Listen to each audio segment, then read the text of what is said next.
Hi friends, the jobs junction परिवार में आपका स्वागत है।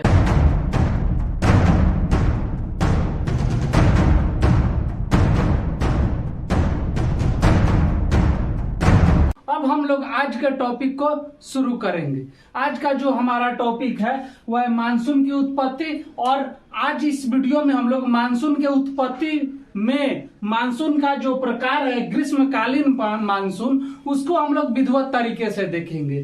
क्योंकि पिछले वीडियो में हमने मानसून की उत्पत्ति पे जो है चर्चा कर चुके हैं कि मानसून शब्द की उत्पत्ति कैसे हुई, उसका निर्माण कैसे हुआ, कैसे कैसे इसको दो भागों में बांटते हैं। तो अगर आपने इस वीडियो को नहीं देखा है तो प्लेलिस्ट में जाकर के देख लीजिए। आइए तो अब हम बात करते हैं ग्रीष्मकालीन मानसून, यानी कि इसको हम लोग दक्षिण पश्चिम मानसून भी कहते हैं। क्या कहते हैं? दक्षिण पश्चिम मानसून। अब इस चीज को समझने से पहले हम थोड़ा एक कॉन्सेप्ट और समझते हैं। जैसे कि आपको पता है यह हमारा क्या है, पृथ्वी है, और पृथ्वी के बीचों बीच जो है कौन सी रेखा है भाई?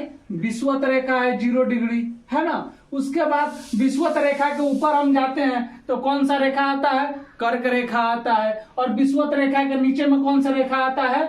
मकर रेखा आता है, ठीक है। और ऊपर में जो है वह आपका उत्तरी गोलार्ध पड़ता है और नीचे में जो है दक्षिणी गोलार्ध पड़ता है। यह तो हमारा पृथ्वी का एक परिचय हुआ। अब हम बात करते हैं कि आखिर ग्रीष्मकालीन मानसून में इसका क्या उपयोग है, ठीक है। तो आपको पता है कि सूरज जो है अपने एक स्थान पे जो है स्थित रहता है और पृथ्वी जो है मतलब हिलते डुलते रहती है, यानी कि कभी ऊपर जाती है कभी नीचे जाती है, लेकिन सूर्य तो अपने स्थान पे है। तो जब जो सूर्य जो है विषुवत रेखा के करीब कब पहुंचता है? तो मार्च सितंबर में जो है पहुंचता है। उसके बाद कर्क रेखा के सामने कब पहुंचता है? तो 21 जून को पहुंचता है। और फिर मकर रेखा को कब पहुंचता है? 22 दिसंबर को पहुंचता है। तो यानी कि सिंपल बात है कि अगर कोई लाइट है उसके सामने हम अगर जाएंगे तो जो सबसे सामने रहेगा वहां पे गर्मी ज्यादा अधिक लगेगा, उसका प्रभाव उस पर ज्यादा पड़ेगा, है ना। जैसे बल्ब जलाते हैं तो डायरेक्ट आंख पे बल्ब जलाए तो क्या होगा? आंख पे डायरेक्टली उसका प्रभाव पड़ेगा। उसी तरह से जो सूर्य है और पृथ्वी जब अपना स्थान चेंज करती है तो क्या होता है कि वह सूर्य के सामने जाती है। जैसे कर्क रेखा के सामने सूर्य आ जाएगा, विषुवत रेखा के सामने आ जाएगा, है ना। उस तरह से क्या इससे क्या अंतर पड़ता है? तो तापांतर में चेंजिंग होता है, तापांतर में बदलाव आता है। तो अब हम बात करते हैं ग्रीष्मकालीन मानसून के संदर्भ में।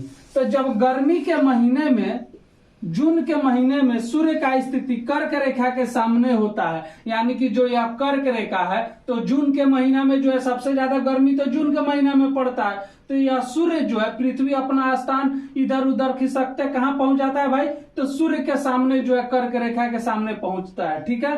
तो स्थिति कर्क रेखा के सामने होती है तो उस समय कर्क रेखा के आसपास का क्षेत्र में बहुत ज्यादा सूर्यताप होता है, यानी कि जो यह कर्क रेखा या कर्क रेखा से रिलेटेड वाला जितना क्षेत्र है यहाँ पे क्या होगा? सबसे अधिक सूर्यताप होता है। और जब सूर्यताप होता है जिससे भारतीय उपमहाद्वीप क्षेत्र में ज्यादा गर्मी होने लगता है, यानी कि जब सूर्य का जो है डायरेक्ट लाइट जो है पड़ता है किस पे? कर्क रेखा पे, है ना। तो उसके आसपास का क्षेत्र में क्या होता है? बहुत ज्यादा गर्मी पड़ना शुरू हो जाता है, ठीक है। उसके बाद इस गर्मी के वजह से भारतीय उपमहाद्वीप का लैंड एरिया है वहां पर लो प्रेशर क्रिएट हो जाता है, निम्न दाब उत्पन्न हो जाता है। मतलब जब भारतीय उपमहाद्वीप पे जो है सूर्य का प्रकाश पड़ता है और सूर्यताप बहुत अधिक हो जाता है तो क्या होता है कि जो भारतीय उपमहाद्वीप का जो लैंड वाला एरिया है, स्थल वाला एरिया है, वहां पे क्या होगा? निम्न दाब उत्पन्न हो जाएगा, यानी कि लो प्रेशर क्रिएट हो जाएगा। जैसे कि आप मैप में देख सकते हैं,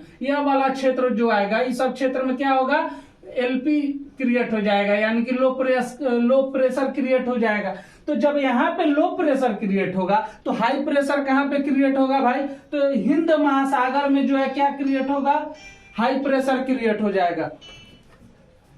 हिंद महासागर में क्या होगा?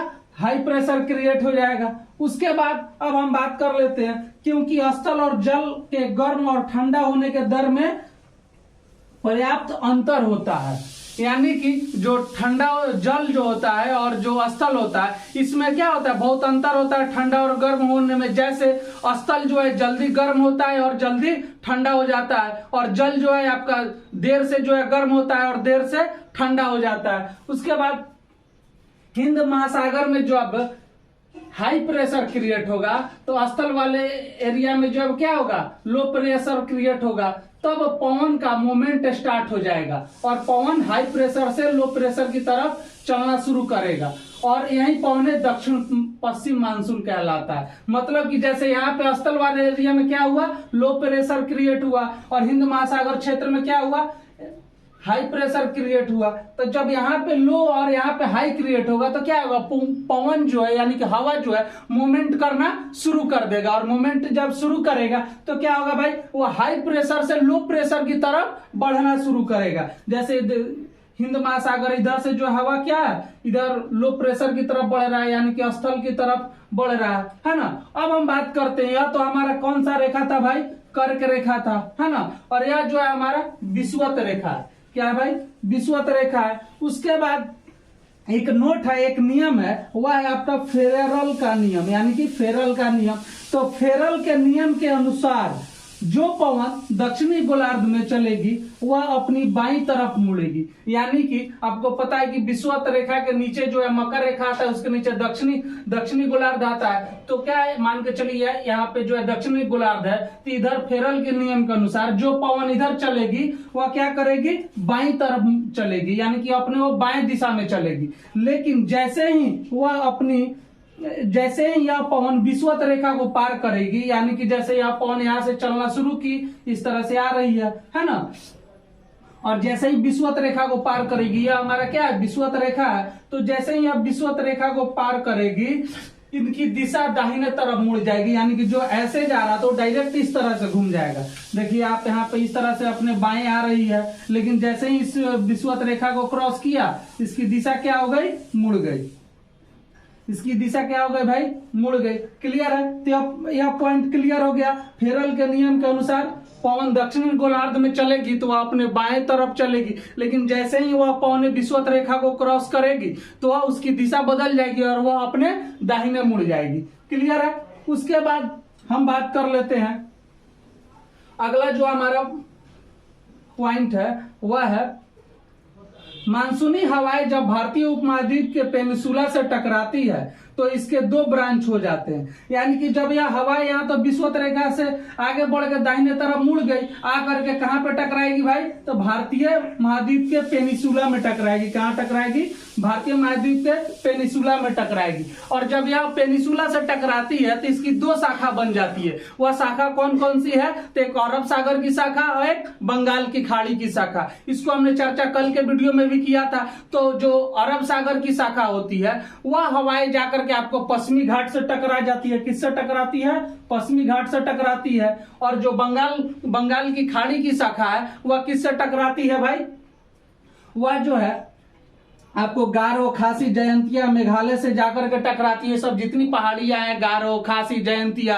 ये सब क्या है, इन सब चीजों में, इन सब पहाड़ियों में जो है जाकर के टकराती है और घूम घूम करके वर्षा कराती है। इसलिए जो है मेघालय वगैरह के क्षेत्र में जो है क्या है, वर्षा बहुत अत्यधिक होता है। तो यहाँ पे दोनों जो है शाखा को हम लोग देख लिए, बंगाल की खाड़ी की शाखा और अरब सागर की शाखा।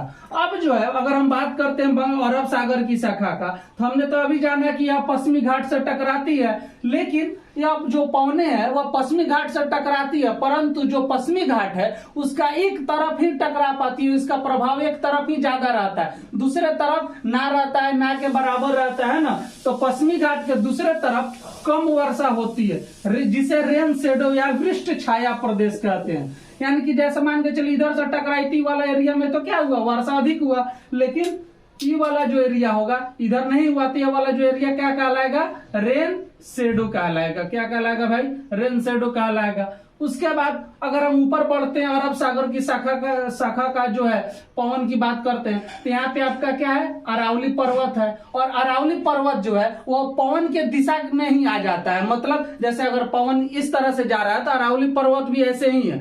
तो जिसके वजह से जो है, जिसके कारण से अरावली पर्वत उस पवनों को नहीं रोक पाता है और क्या होता है भाई, यहाँ पे वर्षा कम होता है। यानी कि वाला जो इलाका है यहाँ पे क्या होता है, वर्षा कम होता है। क्लियर है।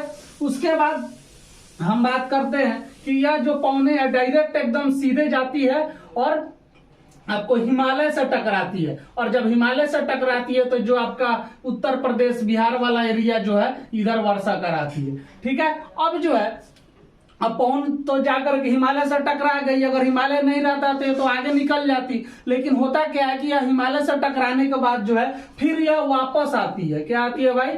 वापस आती है, और इसे हम लोग लौटता हुआ मानसून भी कहते हैं। क्लियर है? तो जो तमिलनाडु हमारा स्टेट है, यह हमारा भारत का मैप है और यह हमारा तमिलनाडु राज्य है। तो तमिलनाडु राज्य में जो है दक्षिण पश्चिम मानसून से ज्यादा वर्षा ना होता, मतलब कि जो दक्षिण पश्चिम यानी कि आज वाला जो एरिया दक्षिण पश्चिम का जो मानसून है इधर से, इससे यहाँ पे वर्षा नहीं होता है। तो भाई किससे होता है? तो तमिलनाडु में वर्षा मानसून वापस आएगा तब वर्षा होता है, यानी कि जब इधर से जाएगी तो इसका प्रभाव तमिलनाडु में नहीं पड़ता है, लेकिन जब उधर से लौटेगा यानी कि मानसून वापस आएगा तब जाकर के तमिलनाडु में जो है क्या होगा? अतः वर्षा होता है। ठीक है, ये चीज क्लियर हो गया। और उसके बाद जो अगर हम मानसून की अगर आगमन की बात करेंगे, सबसे पहले किस राज्य में आता है? तो हो जाएगा आपका केरल राज्य में आता है। किस में आता है? केरल राज्य में आता है। तो यह थे आपके ग्रीष्मकालीन मानसून से रिलेटेड जितने महत्वपूर्ण चीज थे। अगले वीडियो में हम लोग जो है शीतकालीन मानसून को देखेंगे, है ना। और बने रहिए आप। अगर अभी तक हमारे द जब्स जंक्शन चैनल को सब्सक्राइब नहीं किया तो उसको जल्दी से सब्सक्राइब करिए। धन्यवाद।